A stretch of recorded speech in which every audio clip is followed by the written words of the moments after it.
my name is Steve Seabaugh. I'm an NWFA regional instructor. Today we're going to talk to you about fixing a loose board on an existing floor that's already been finished.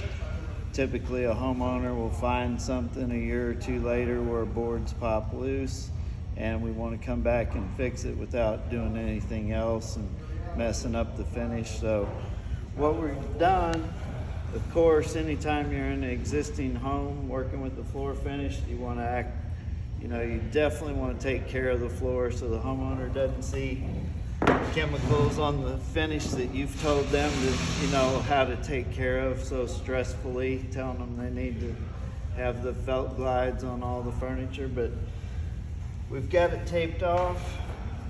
We're just going to come in and drill a small hole.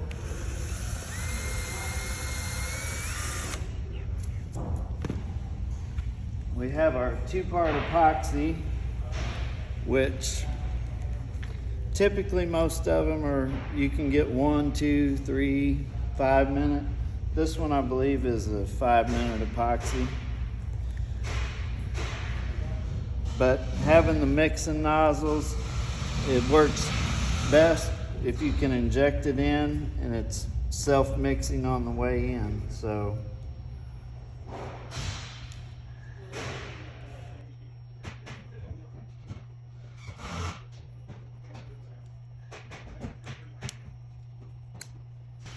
now I can start to see the epoxy want to come up. There's a small crack in the seam of the board.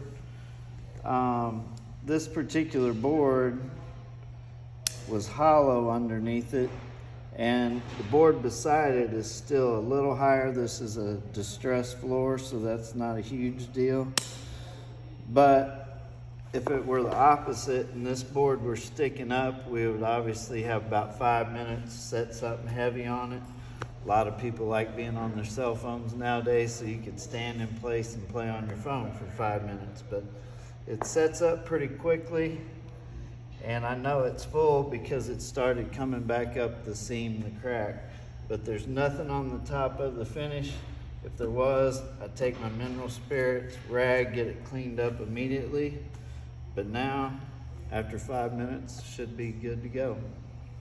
One other thing, the hole you drill, come back, typically fill it.